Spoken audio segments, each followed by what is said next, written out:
Hey, good evening, everybody. It's 6:30, so we're going to get started. First of all, I'd like to give a warm welcome to all the parents on our call tonight and, of course, the class of 2024. Welcome to our annual college kickoff. My name is Allison Lockridge. I am the college and career counselor, and I'm here tonight with my two colleagues, Laura Svensson, a counselor in Clark House, and Danielle Nash, a counselor in Bella House. Tonight, we will give you an overview of the admissions process and share with all of you some tips and trends that we've seen develop recently in the admissions process. Please remember, this is a lot to take in. Tonight's presentation is being recorded, so you're welcome to watch this as much as you'd like. We don't expect you to remember everything from tonight, but we hope you will leave with a few takeaways. And most importantly, that you will walk away this evening with a sense of excitement about approaching the college research process this winter and spring. This is an ever-changing profession, and I continue to learn from my colleagues and admission professionals each year. Our department is fortunate to attend national and local college conferences and visit college campuses throughout each year.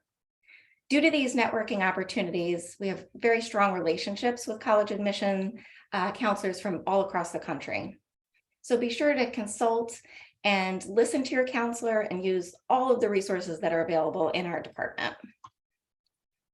I find that students who have the best experiences in this process are students and families who really personalize the application and research process. Those that are mindful about creating the best fit list rather than looking at just getting into the best colleges, and those who are obviously realistic about the lists of schools that they're looking at. We've all heard some negative stories about students maybe not getting into the majority of schools on their list, or students that are highly stressed in the process. These stories typically come from families that aren't realistic about their college list, students who procrastinate, and students who don't really spend the time researching and visiting. So I can assure you there are more good stories than bad. And these stories typically come from students who plan early, who visit and spend time researching those realistic schools, and those who communicate frequently with their counselor. So after tonight's presentation, the next step will be to set up the junior college conference with your counselor, and parents are included in that meeting. Keep in mind, this is an initial conference, and students should take advantage of making follow-up appointments with their counselor and using the resources in the College and Career Center throughout the winter and spring. Students who do this tend not to be as overwhelmed in the process. So you can call your guidance assistant in your house sometime over the course of the next week or two and get your meeting scheduled sometime in January. At this meeting, your counselor will help you to develop a preliminary list of colleges to begin researching and to plan your college visits. And then we all work together to really narrow that college list down by the fall of senior year. So tonight I will start by going through the college search process and developing your college list. And then I'll pass it over to Ms. Svensson, who will talk about the factors that are involved in the admissions process, that are considered in the admissions process. So the college search process. So thinking about your interests and what's important to you before you start identifying colleges is important. Once you've done some thinking, you can start researching specific colleges through various college handbooks. The FIS Guide to Colleges is one of my favorites. Participating in virtual information sessions on college websites, using online resources, but it's important to use multiple resources and not rely on any one book or website. There are a few tips that I like to give families going into this process. One is it's important to have family discussions at home, but be mindful about managing these discussions so the process doesn't take over your whole family for the rest of the year. We often give a recommendation to pick one night a week to talk college. Maybe that's Tuesday at dinner or Sundays at breakfast, but really trying to manage those conversations so that you're not only talking about college at home. And use good judgment when listening to others. Parents, we always say, talk to parents who have students in college rather than other parents of juniors. They'll likely tell you that they wish they wouldn't have stressed so much in the process, and that goes the same for students as well. And finally, be thoughtful and focus on fit when creating your college list. The most selective colleges may not always be the best fit. So we all want this process to be filled with hope and positivity, yet we want to be realistic about the selectivity. So attitude is everything in this process. Forget about any preconceived notions about finding that one right school, and keep an open mind about the endless options that are out there. There are more than 3,000 four-year colleges in the United States alone, and only 100 of these colleges have an admit rate that's less than 33%. So when you're researching colleges, one of the things we like students to do is to start with a college search on SCORE. So all juniors and parents should have a SCORE account now. If a junior doesn't have an account, they can contact their counselor, who can then resend them the invitation. And if a parent doesn't have an account, the student can invite the parent on their SCORE account so they have access. Parents can also log in with their student's account to have full access, because parents don't have the same access that students have on their account. So SCORE is what we use to send transcripts and letters of recommendations to colleges, but it's also a great way to search for colleges and see Greenwich High School application data. So on the left side of the screen, you'll see the college search. So you can search based on location, size, sport, degree, number of students, etc. You could start adding colleges to your list in SCORE, and your counselor will also add colleges to your suggested list in that junior college conference. So juniors will create a preliminary list of colleges in that junior college meeting.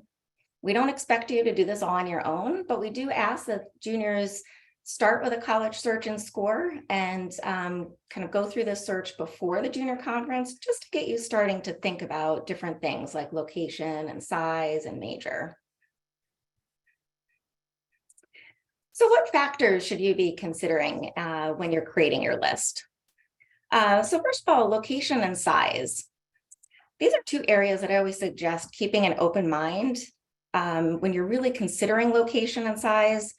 The majority of our students at Greenwich High School want a mid-sized school in or near a city, and there are very few schools that actually fit this criteria, and therefore they end up being the schools that are the most selective schools with the largest number of applicants from Greenwich High School. I find that too many of our students have preconceived notions about smaller colleges. A smaller school is typically less than 3,000 students. 2/3 of colleges actually have 2,500 to 3,000 students. So we recommend that students consider smaller schools or larger schools rather than just those mid-sized schools. And that will be a great way of broadening your list. And same thing when it comes to location. You know, a lot of our students want to stay in the Northeast or be in or near a city. But again, to broaden your list, be open about location, consider schools in the Midwest, the South, maybe the West Coast, and maybe schools that are in a little further from cities. It's also important to think of, what type of academic rigor you're looking for at a college. Are you looking for a really competitive academic environment? Or are you looking for a more well-balanced school that has, a high level of academic rigor, but also a great social life as well?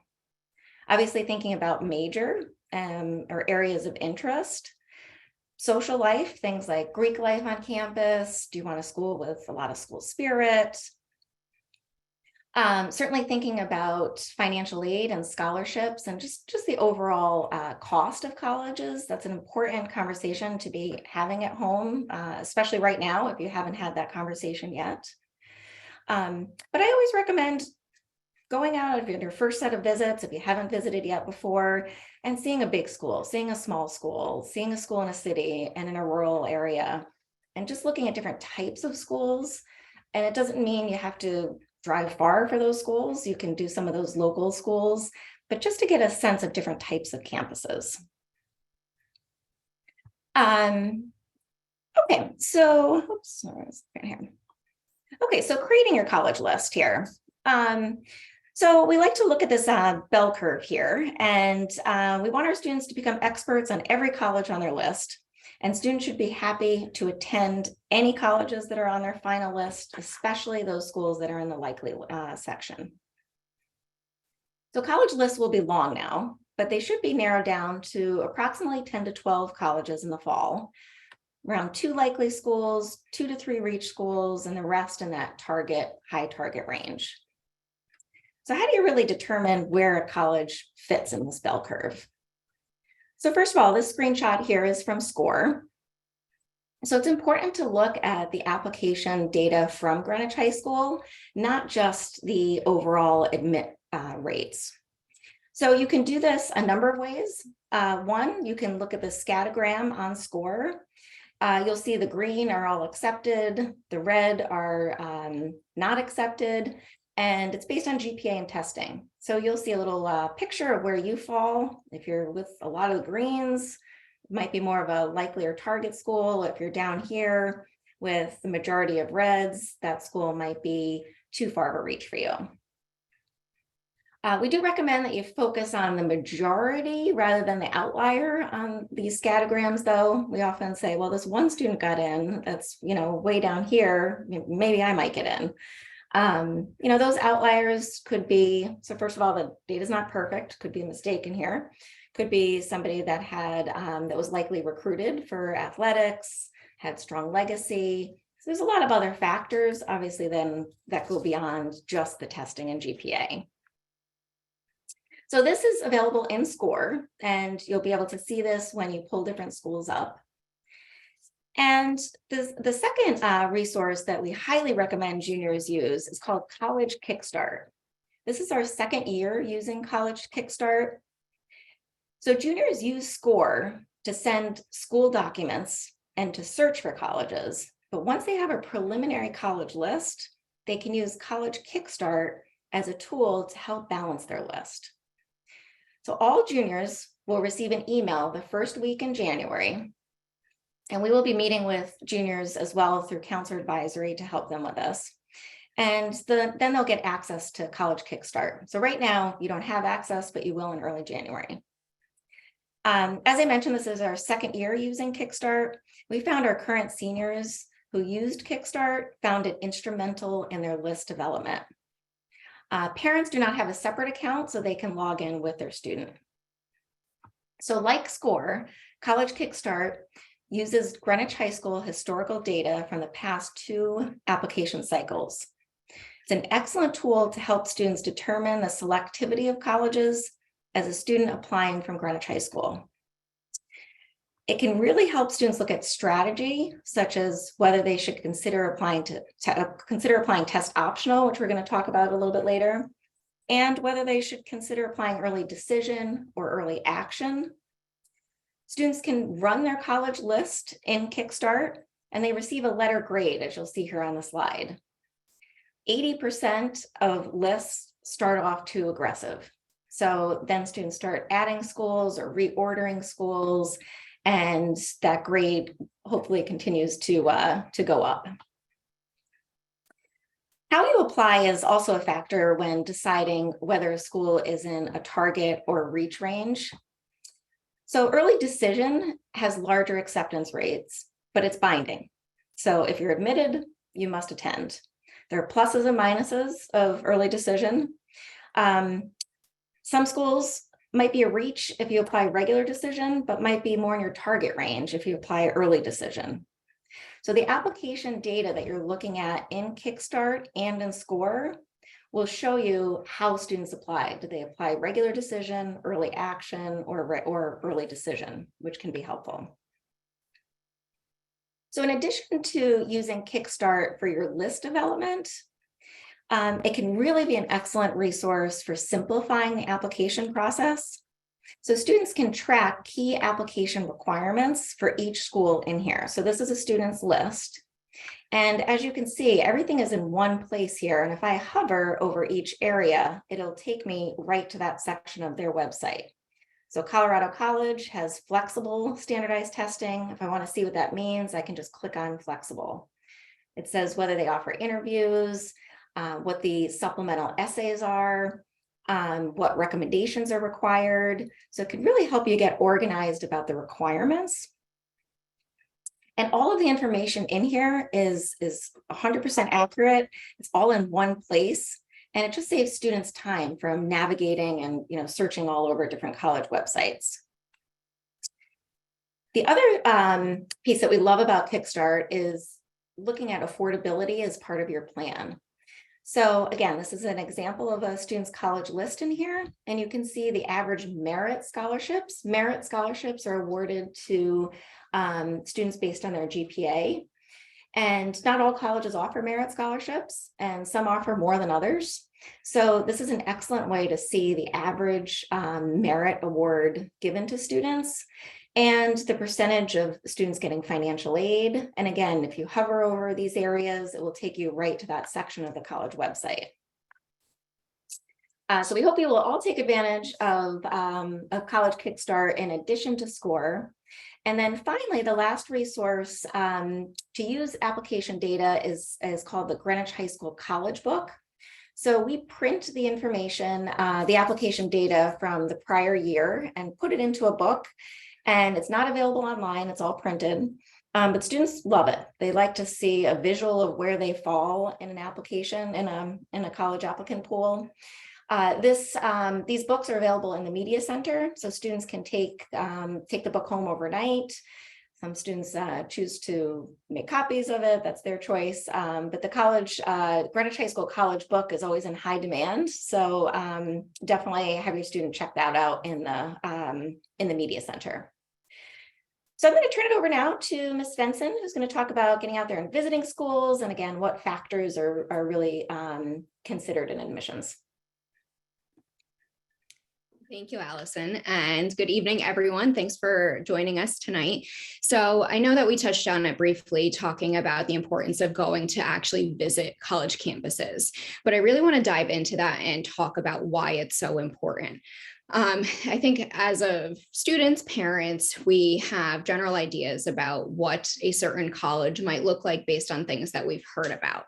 But going on campus, for the student especially, seeing if this is a place that they can imagine themselves living for the next 4 years is going to be crucial. So they might think in their head, or according to a website, that this school looks perfect. It has everything that I'm looking for, but then they go on campus and they realize that this is not somewhere that they feel comfortable. So that campus visit is crucial. Like Mrs. Lockridge was saying, it's really important to get out there and see different types of colleges. So go on a very large college campus, get a feel for what that looks like. But then going on a very small campus, Greenwich High School is a big high school. So when we talk about small colleges to students, sometimes we see that they get turned off very quickly, just thinking, oh, well, I want something that's bigger than this high school. But then going and stepping foot on campus, it doesn't seem like it's that small because it's not just one building. So getting out there, getting the feel of these college campuses.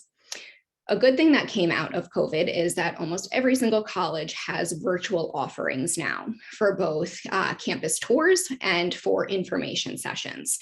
So going on to their website to see what kind of virtual offerings they have is a great place to start.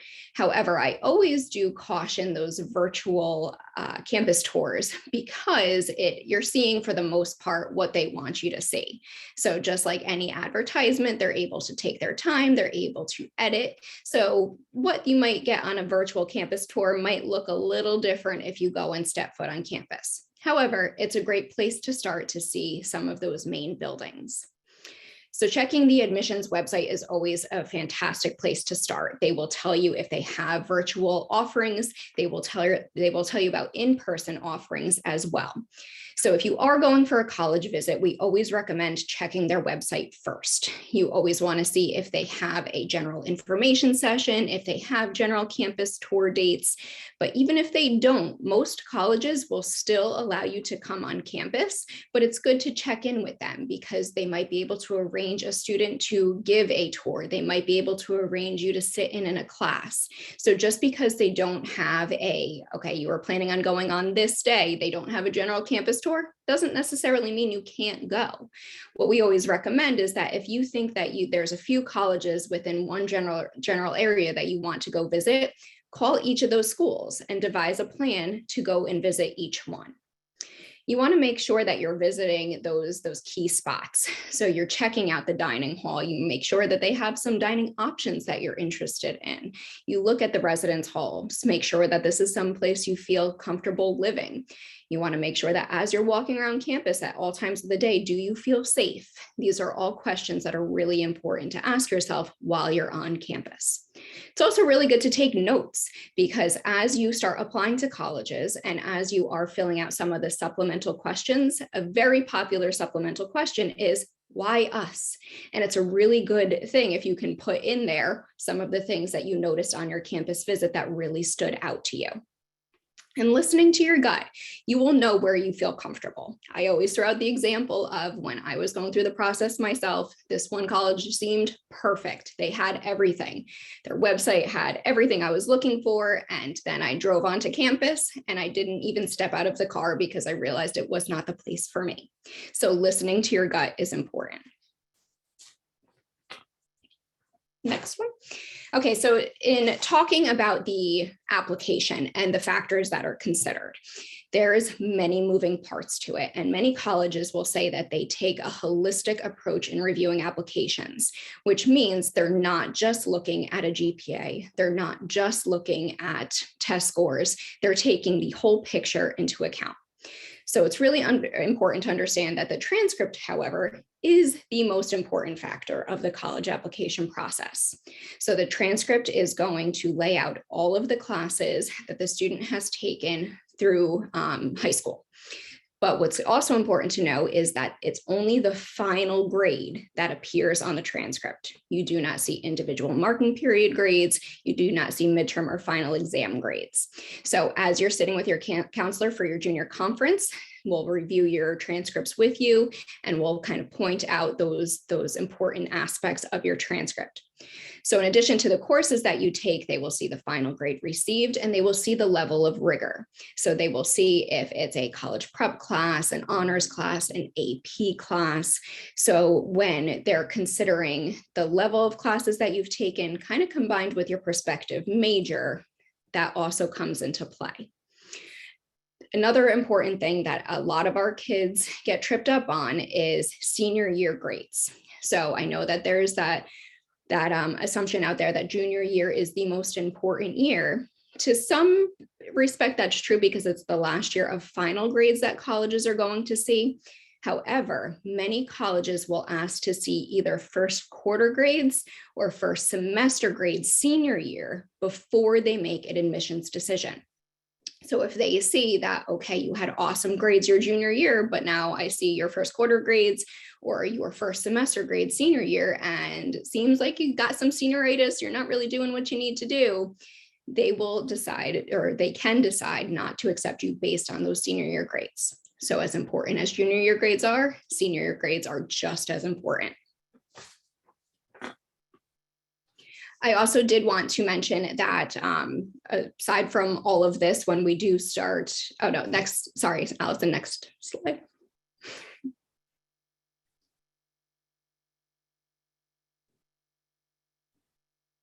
Okay, so before we talk about testing, PSAT scores were released last week. So for any junior that took the PSAT in October, they should have access to their PSAT scores on College Board. This will also be something that the counselors will be discussing with you in that college conference. So testing is probably the biggest question that we've been getting, because since, again, COVID, there's been a huge movement towards colleges moving towards a test optional status. So first, I'll just kind of cover the two main types of standardized testing, and then we'll kind of move into what that test optional looks like. So colleges that are looking for standardized testing will accept either SAT or ACT scores. They do not have a preference for which one. So for the SAT, all of our juniors are required to take it as our state test, and that date is Wednesday, March 22nd. So all juniors must take that SAT. Now, what some students like to do is after they take the SAT, they might want to take an ACT and kind of compare and contrast, see where they did a little bit better, and then they'll kind of decide what their testing plan is. Now, when you are filling out applications, this is something that you want to work with your counselor on in terms of reporting that score. Some colleges allow you to self-report. Some you have to submit official score reports from College Board. It's not something I'll get into too much today, but it is something that you'll want to be aware of. Now, as we start talking about the test optional policies, this is something where the best thing to do is always consult the college website first. They're going to be the best source of information. But then there's also a website called fairtest.org, which keeps a running list of all of those colleges that are test optional. So if you're realizing, okay, I've tried to take a few different tests, really not my strong suit, I think I want to stay focused on these test optional colleges, this is a great resource to take a look at. But in terms of coming up with a testing plan, we do recommend that students try their best. We do recommend that they do take a test, maybe one SAT, one ACT, or two SATs, two ACTs, and really try their best to see if they can submit scores. Because although some colleges are test optional, if a student can submit high scores, it can help in their overall consideration.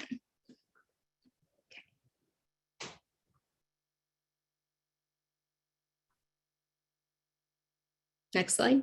Okay, so this is a resource that we were actually provided from a college conference that we attended. And this just kind of outlines the amount of colleges that have decided to either require the SAT, to be temporarily test optional, to be permanently test optional, or test-free, which means that they don't look at your test scores. So as you can see, a majority of colleges are currently test optional, and they will remain that way for the class of 2024. However, there is a small percentage of colleges that require standardized test scores. You'll see a lot of those colleges in the states of Georgia and Florida right now. So although we're just beginning this process, if you're thinking of going to college in one of those states, then that is something that you want to be aware of, and you do want to develop a testing plan that aligns with those policies. So again, where we don't have a full list, the full list is not decided right now, and that's fine. You want to prepare for any possibility of what those colleges might require. And this just outlines the key differences of the ACT and the SAT. A biggest thing that you'll see in terms of the difference is in the scoring, where the ACT, the highest score you can get is a 1600. The ACT, the highest score you can get is a 36. The SAT is broken into two primary categories, where the ACT is divided into 4, and they do have a whole section dedicated to science. So again, colleges will accept scores from either test. Some students like to take one test or each time to see where they perform better in. And there are, if you even just go onto Google, type in SAT, ACT concordance tables, they will show you the way colleges look at the scoring of each test. But again, your counselor can help you develop this testing plan when you guys meet for your junior conference.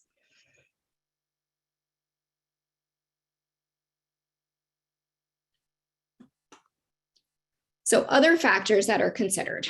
So yes, the transcript is super important, and test scores kind of depends on the college.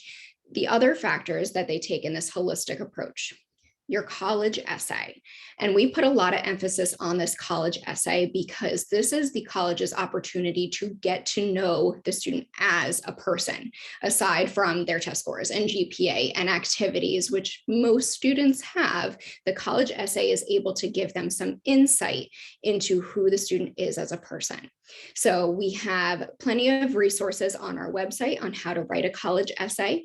The College and Career Center will have some workshops in the spring on how to write a college essay, all of which we highly recommend attending. And we do recommend that you start working on the essay towards the end of your junior year. You really work on it in the summer going into your senior year, and it should be more or less done by the time they come back in their senior year.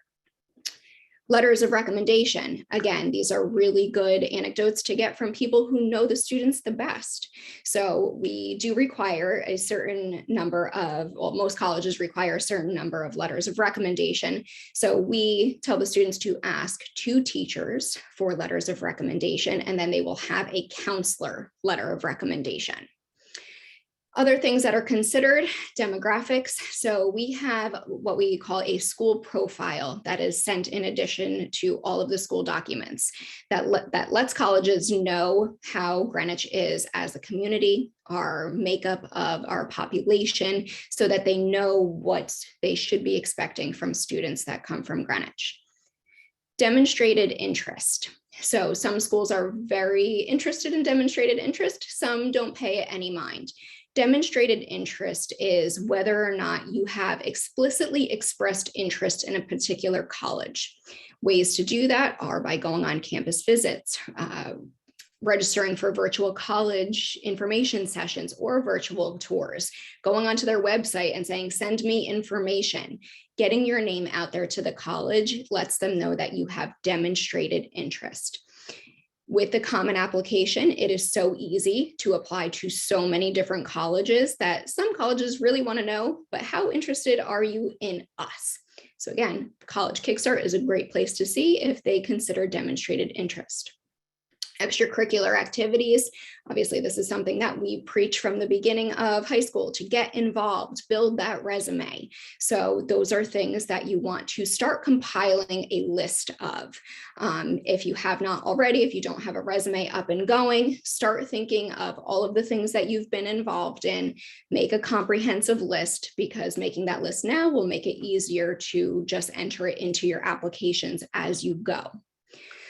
Some colleges will look for legacy status or an interview. Some colleges require an interview, some it's optional, some they are not considered. But again, there's resources on their website, College Kickstart, to see if that's a factor. If a college is looking for an interview, then that's always something that your counselor can provide you different resources on common questions. But the best thing to do is to be prepared and know the college. Supplemental essays, in addition to the main college essay. So on the Common App, you will have one main college essay that's 650 words, and that can be sent to any college that's on the Common App. But in addition to that, some colleges require a supplemental essay, or 2 or 3 or 4. So it's important that the student is looking at all of the requirements for each individual college and setting aside that time.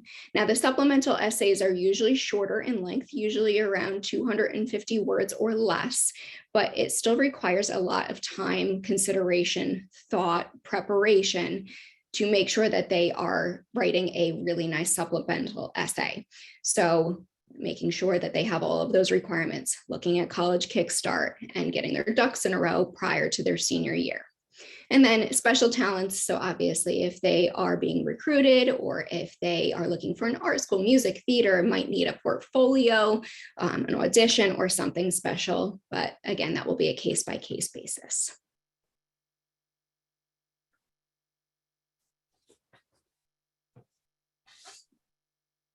All right, so I am Danielle Nash, as Allison said earlier, and I'm going to talk to you about the role of the student, the role of the parents in the process, and the role of the school counselor.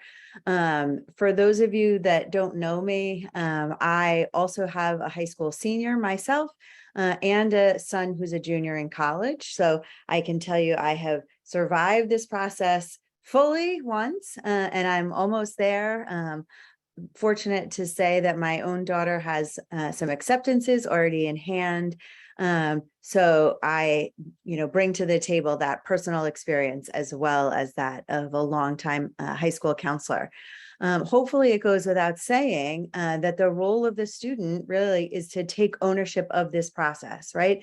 This whole college search and selection application process is all about the student. So they should really be the one that's driving the bus.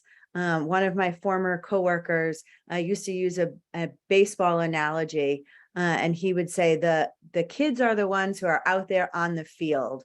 They're the ones who are in there taking the action, playing the game, and the parents are kind of like the owners of the team. They're up there giving high-level decisions, and the school counselor is there to be like the coach on the field, helping to guide everyone.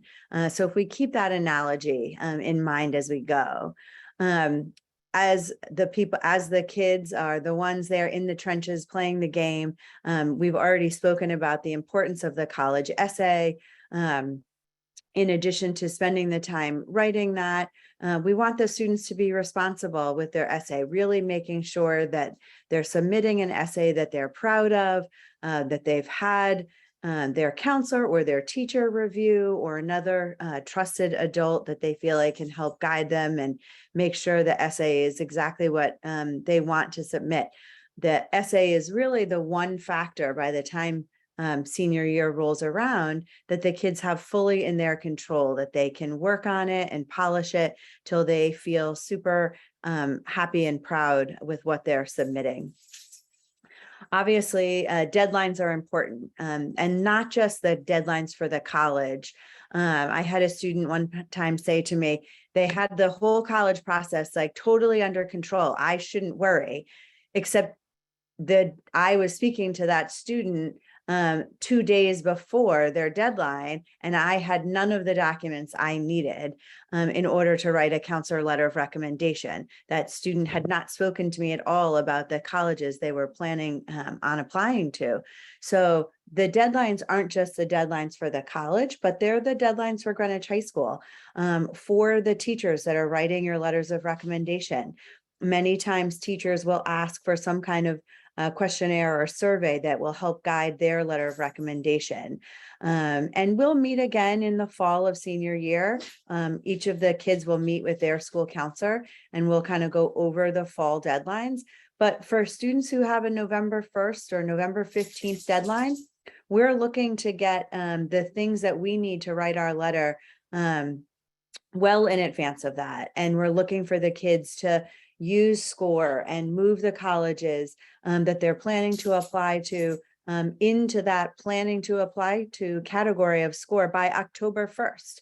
So that way we can plan and organize our time based on the number of students that we know are going to be trying to apply for October 1st or October 15th.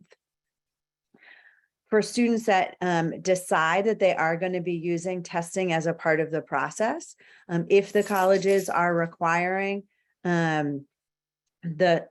Allison, I haven't quite finished with this slide before. If students are planning to use the testing, it's the student's responsibility to make sure that those test scores are sent directly from the testing agency. So from the College Board, if you're planning to submit SATs, and from the ACT, if you're planning to submit ACT scores. All right, now I'm ready for the next slide. Thanks.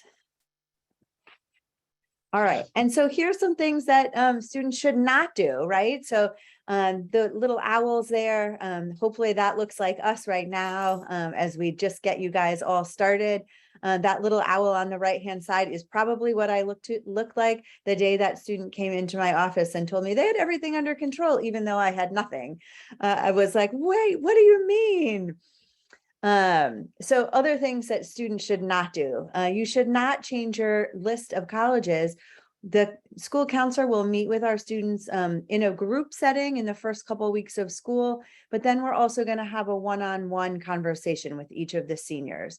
So once they've laid out what their application plan is and what schools they're planning to apply to, we're going to help guide them. We might say, yes, this list looks perfect. You've got the right number of likelies, the right number of targets, an okay number of reaches on your list.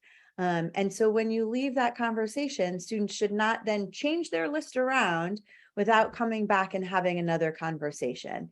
As counselors, we want to ensure that all of our students have choices, that they are either accepted to their early decision school early in the process, or they've been accepted at a number of places, so that after this year-long journey of college search applications and selections, that the kids are the ones who get to decide where they're going, that they aren't left with a single choice, or they aren't left with zero choices, where we're scrambling around trying to look at the list of schools that are still taking applications. So it's really important for the students to keep in communication with their school counselor for any lists, for any changes to their list of schools that they're planning to apply to. Just like I need the documents, or your school counselor needs the documents, your teachers also need enough advance notice that you're hoping they'll write those letters of recommendation, right? So we highly suggest that you ask teachers in the spring semester of your junior year. But then you're going to follow back up with them in senior year to let them know when your first college application deadline is. And you don't want to be doing that on Monday when the deadline is Friday. Again, your teacher's going to look like that little frantic owl there if you only give them a few days of notice. As I said earlier, we want everybody to have lots of choices. So obviously it goes without saying, hopefully anyway, that we don't want you to have only reach or far reach. If you're using College Kickstart, which we certainly hope you will, they use a term called unlikely, which I think is a great way to sort of classify those far reach schools. And finally, we obviously don't want you to leave a school on that list like, oh, yeah, I'm applying to that likely school, but then never actually get around to applying to that school. Because if we think you have a school on your list and we are banking on that being your likely school, and then you don't ever end up submitting it, then we're going to feel terribly for you when you have no college choices. I tell my students all the time, every year I'll have a couple of students who only get into their likely schools. It is just sort of the nature of the beast. So we want students to have likely schools on their list that they're interested in attending and fulfilling, all the requirements of those applications, so that we can hopefully get back and celebrate that good news. This was another slide that we came across in a recent conference that I had a chance to attend with a couple of other colleagues. As we'll notice, if we look at this, we're really seeing 87% of the students are acknowledging that their parents are going to have a role in the college search and selection process, right? So parents, your kids know that you want to be involved, but we want to be careful of, how we're stepping over those roles, right? If I look at just the two categories on the right, where parents think they are either 50-50 equal partners or think that they should be driving the bus, that's 68% of parents. So 68% of parents think that they are either equal partners, or should be the ones in more control. And really, as I started with my student slide saying, we really want students to be the ones who are in the driver's seat. This process is all about them. We recognize that parents have a really important role, but we hope that you'll step back, that you'll be active listeners, listening to what your kids have to say. And really, remembering that they're the ones going off to college. As a counselor, as a parent, I know it's so fun to think about all the places you might like to go back to school if only you got to go back to school again. But this really is about the kids right now. So a few more things to talk about in terms of the role of the parent. I know Allison had mentioned that Sunday night meeting. I had a parent ask me just the other day, like, can that really work? And I said, for us and our family, I've been talking about we call it the Sunday night meeting. And I've been talking about that for years. My son didn't necessarily need the Sunday night meeting. My daughter thought we were driving her crazy. Not only am I a high school counselor, my husband is too. So my poor kids have two high school counselor parents, and my daughter wanted to throw us out the window. So we agreed to the Sunday night meeting model, where we could ask all our questions. We could let her know the things that we hoped she'd do in the upcoming week. And then she had the week to get them done. And it really does work nicely. And I've had lots of other families report the same thing back.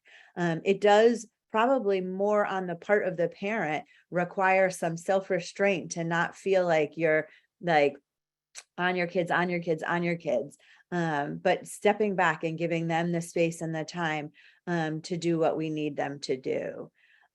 We also hope that as parents, that you'll be open to new ideas and suggestions. Frequently, when I'm doing the junior college conference, I'll have parents say to me, "Oh, I never heard of that college. Could it be any good? Because I've never heard of it."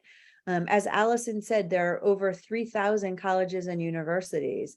Even as a high school counselor who's been to tons of college conferences and traveled to visit colleges all across the country. A couple of years ago, one of my friends from high school, her daughter went to a college that I had never heard of, and she's having a fabulous experience there. So we need to remember there are so many choices, and just because you haven't heard of it doesn't mean that it couldn't be a great place for your son or daughter. We want you to also be careful and cognizant, right, of your own biases or your own preferences. Just because you think something would be a great place if only you got to go back to school, doesn't necessarily mean it'll be a great place for your son or daughter. So really think about that carefully.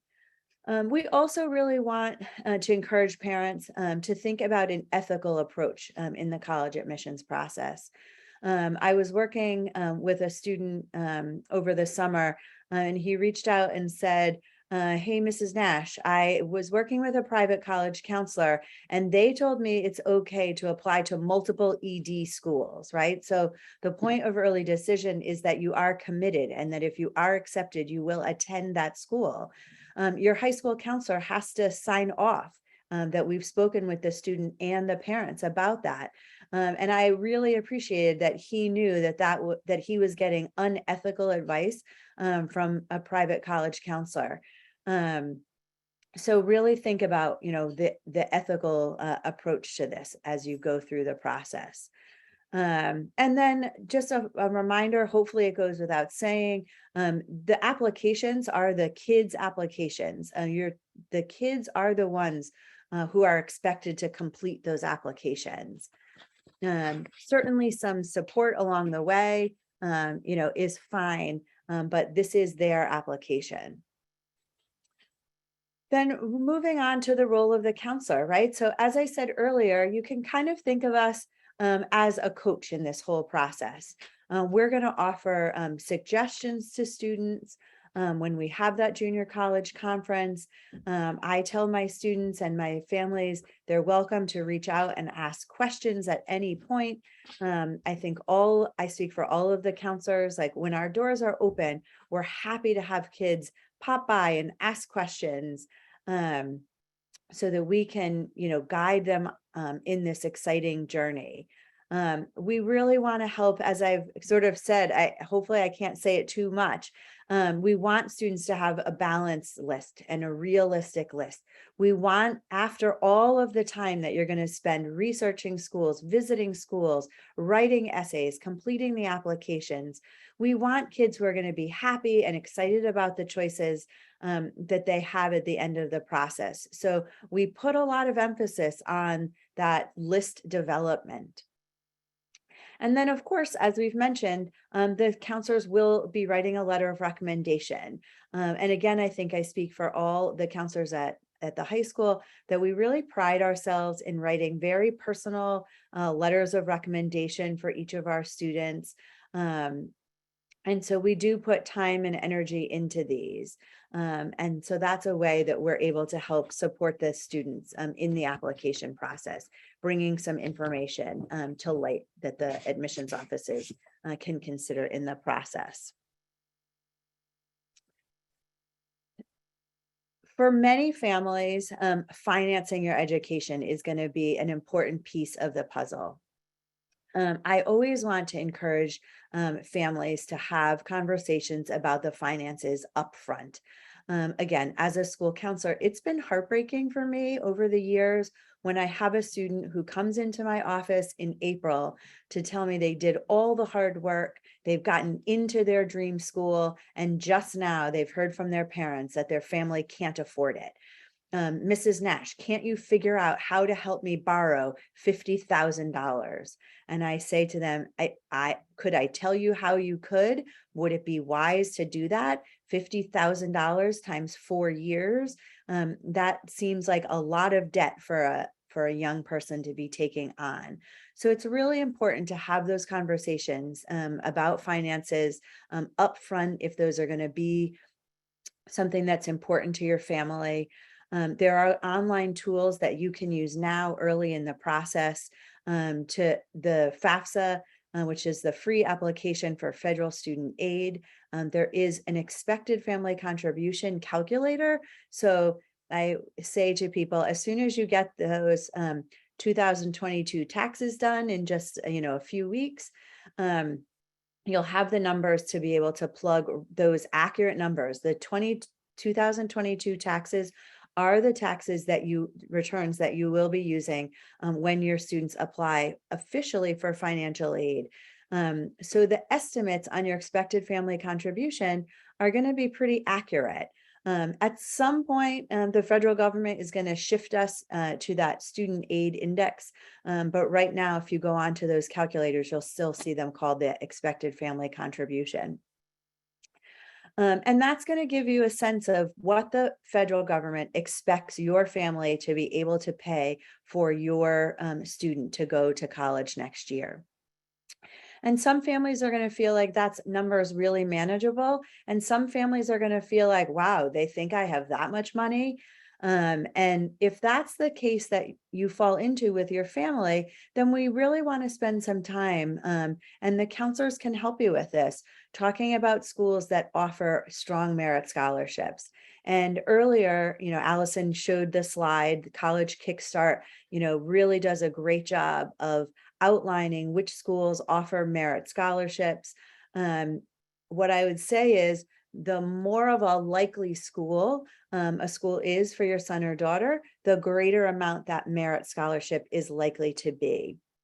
And so again, that's something we can certainly talk about one-on-one, but merit scholarships can be a fabulous tool in helping families afford the education. We are also very lucky at Greenwich High School. So many of our community organizations have come together. There aren't 1,000 different little scholarships within town for the kids to apply to. Many of our organizations have come together under one umbrella, referred to as the Greenwich Scholarship Association. There's one application that the students can complete, and then that application is farmed out to any organizations that have scholarship dollars to give away. And they do it in a very ethical way that helps students, the most students as possible, get those scholarship dollars to help bridge the gap that might exist for any particular family. And then we will do some financial aid workshops at Greenwich High School next fall for those families that need to complete the FAFSA and have a better understanding of the whole process. We'll spend one whole night just talking about how to finance the education.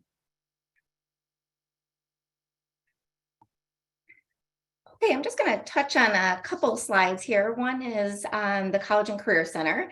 The College and Career Center, first of all, is located in the back of the Media Center, and juniors really want to see me as extra support in addition to their counselor through this whole college process. I run a number of workshops in the spring of junior year and then also in the fall of senior year. So I definitely recommend taking advantage of those workshops. In the spring, I will hold application workshops and essay workshops that are always very well attended. I'm also available to meet individually with students after they have that initial college conference. A couple other things just to highlight here. One of the things we haven't talked about tonight are the college representative visits that I coordinate in the College and Career Center. Some juniors may have participated in some of those in the fall, but they're really mostly for seniors.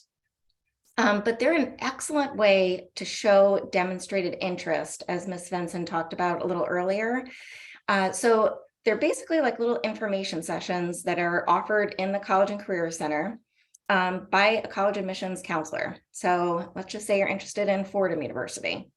Fordham's admissions counselor will come to Greenwich High School, give a little information session, but that person that's there, the admissions counselor, is the counselor that's going to be reading your application.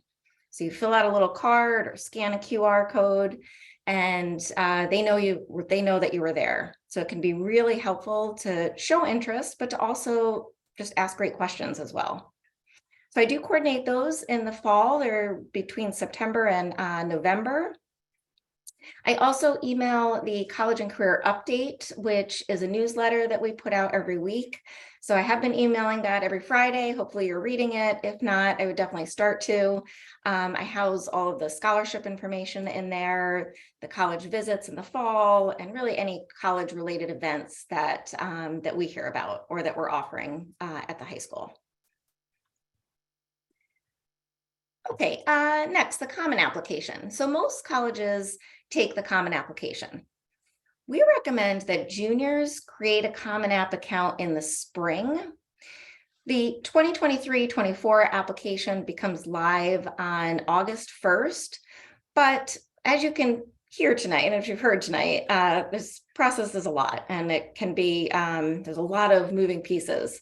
So I'm a big fan of kind of breaking it down into chunks. So we love when juniors open up a Common Application account and, say April, May, even early June, and start completing the Common Application. It's such a great feeling if you can leave for summer and actually have your majority of your Common Application finished. You may not have your essay started or obviously finished, but you might have a lot of the sections of the Common Application completed. And then that rolls over when the new application becomes live in August. The main parts of the Common Application, one, we talked about the personal essay. That's the most time-consuming part of the application. And then the supplemental essay questions that we also talked about. But then there's an activities list that we haven't mentioned. And this is, I find that students often kind of underestimate what they should be putting in this activities list. First of all, there are up to 10 activities that you can include. And you have 150 characters, not words, characters to describe the activity. So it's a pretty brief description. So in the workshops that I offer in the spring, I'll share a sample activities list, talk about what to include on that list. But basically, you want to think about jobs, community service, any clubs, sports, maybe have to take care of a sibling at home. So your parents both work full time, that can go in your activities list. But we definitely recommend completing the activities list if possible before the end of the year and then showing that to your counselor. And then over the summer, you can spend that time really working on your essays. So again, most colleges use the Common Application, but there are some colleges that use their own application, like University of California, Georgetown, MIT are just a few examples, but majority of schools are using the Common App. You will also hear that you can apply through SCORE. This was new this year, but the problem is that not all colleges, you can't apply to all colleges using SCORE. So we really recommend using the Common Application, but occasionally a student might use SCORE to apply to a school, but they should consult with their counselor before they do that. So we've touched upon, I think, all points of this slide. Again, just to kind of recap, you're sending, all your school documents are being sent through SCORE. So you'll need to invite your teacher recommendations, which again, we're going to help you with. That's in the spring through SCORE. This is how you request transcripts. But in addition, this is where you're searching for colleges. You can do a career interest survey. Those college representative visits that I mentioned will be on SCORE, and reminders will be sent through SCORE to students about those college rep visits. And you'll receive frequent communication through SCORE from your counselor and different colleges. Okay, I promise we're in the home stretch here.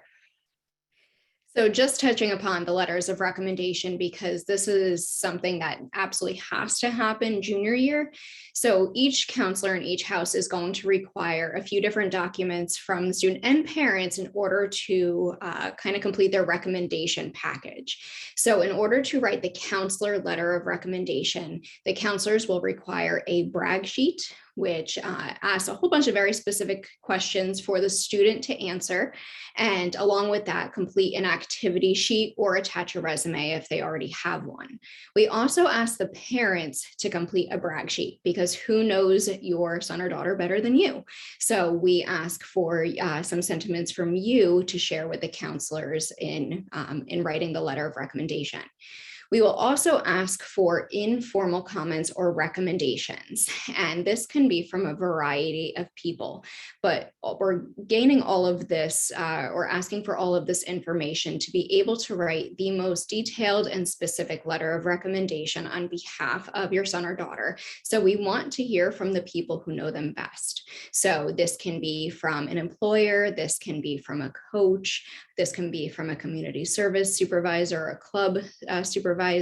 So this could come from a variety of people, but it's important to start thinking about who these people might be that you will ask for these informal recommendations. We also have an optional peer recommendation. So where all of the others are required, the brag sheet, activity sheet, parent brag sheet, and informal recommendations, the peer recommendation is optional. I did include the links to the website that have all of the different forms. So they are in Google Doc forms, so you can make a copy, and then when you complete it, you share it with your counselor, and this will allow them to write a very wonderful letter of recommendation.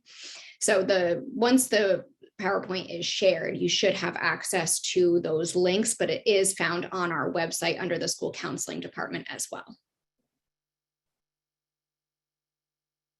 In addition to the counselor letter of recommendation, we talked about teacher letters of recommendation. So most colleges will either require or will accept letters of recommendation from teachers as well.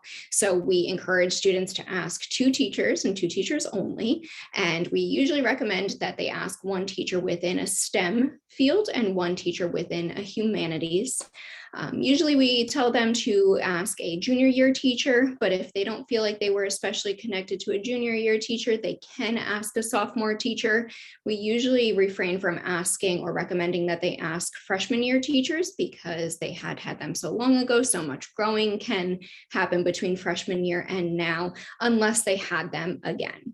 So keeping that in mind, most counselors will recommend that you ask your 2 teachers before the end of the school year.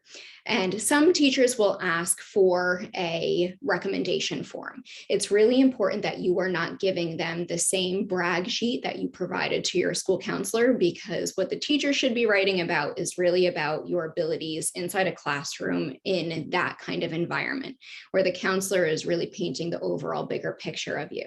So if a teacher is asking for additional information, then again, there's a link on our website for the formal recommendations where you can answer questions specifically about your experience in that class with that teacher.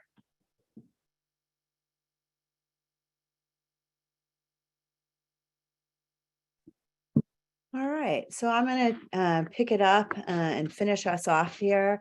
Next steps, as we talked about. the next thing to do is really to schedule the junior college conference with your child's school counselor, for the kids that are out there with your school counselor.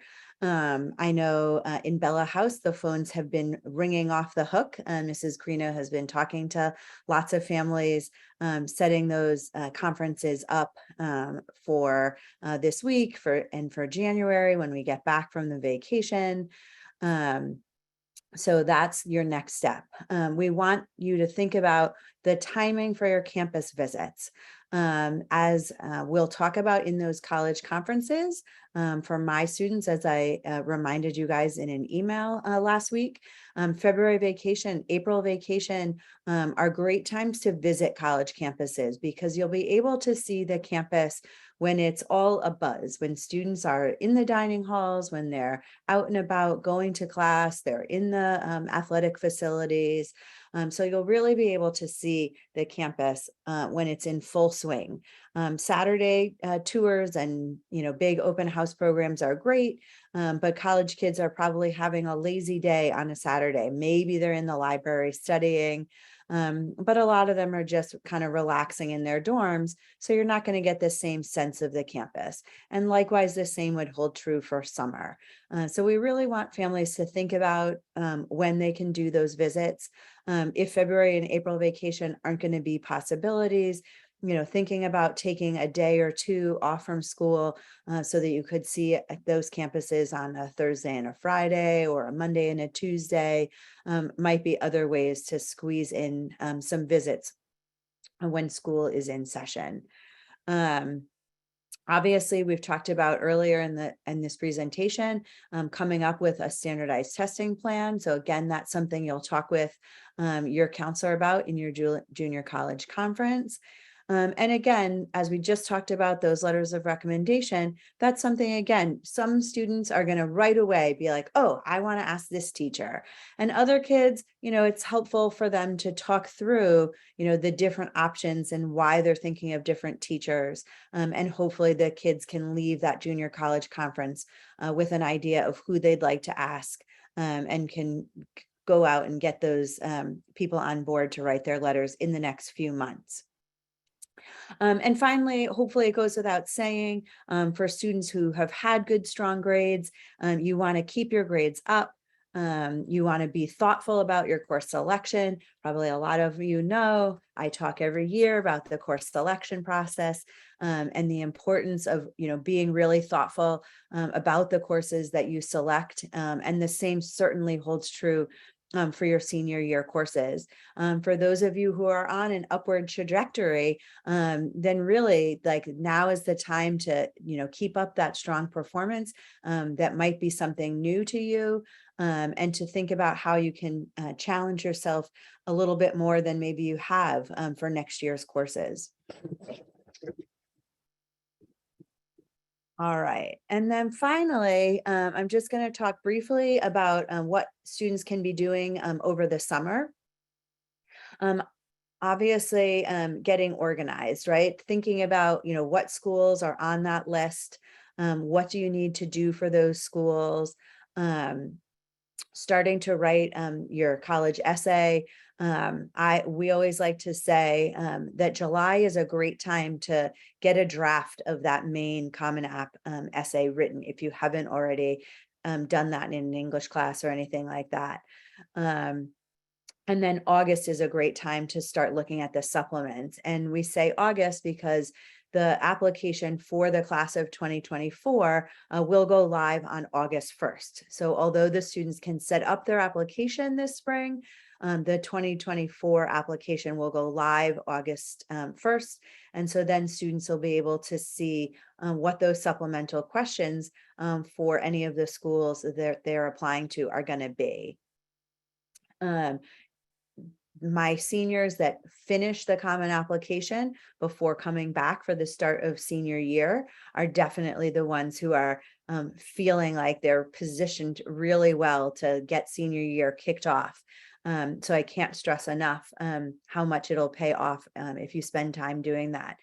And then obviously, we want to see, what else can you do with the summer? Colleges want to know that students are using their summer in valuable ways. So for some of you, that's going to mean a job. For other students, that might be some kind of academic summer program.